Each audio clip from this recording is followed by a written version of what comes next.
Breaking news. ఇంట్లో దాచి ఉంచిన గంజాయి స్వాధీనం. భద్రాద్రి కొత్తగూడెం జిల్లా మనుగూరు.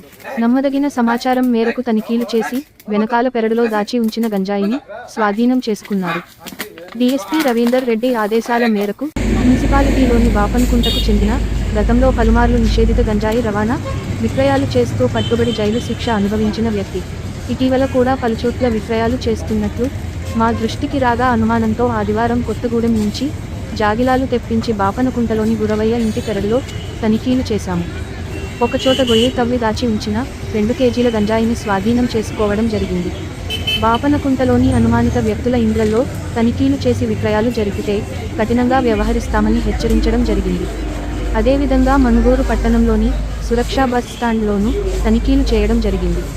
ఈ కార్యక్రమంలో మనుగూరు సిఐ సతీష్, సిబ్బంది పుల్లందాస్, వీరసమీం మరియు డాగ్ స్క్వాడ్ సిబ్బంది పాల్గొన్నారు. అదేవిధంగా పెనుగొండ గురువయ్య మీద కేసు నమోదు చేయడం జరిగింది. ఇక మీదపై అధికారుల ఆదేశానుసారం అనుమానిత ఇండ్లలో కూడా జాగిలాలతో చెక్ చేసి గంజాయి మరియు ఇతర నిషేధిత ప్రతిపాదనలు కూడా స్వాధీనం చేసుకోవడం జరుగుతుంది. కావున ప్రజలు మీకు అనుమానం ఉంటే పోలీసులకు సమాచారం ఉంచాలని అన్నారు.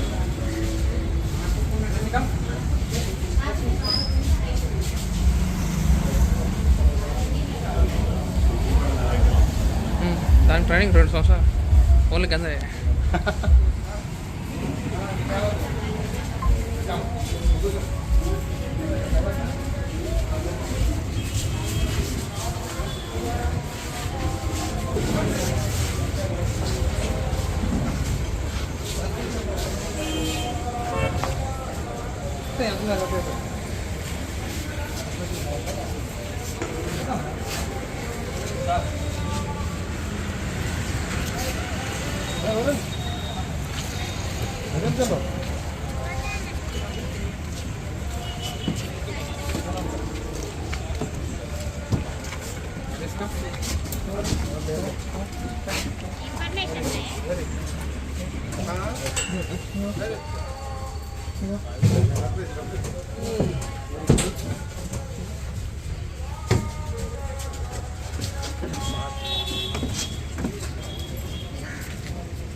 సార్ అప్డేట్స్ కోసం 360 టీవీ న్యూస్ ని లైక్ చేయండి, షేర్ చేయండి, సబ్స్క్రైబ్ చేసుకోండి. Thanks for watching.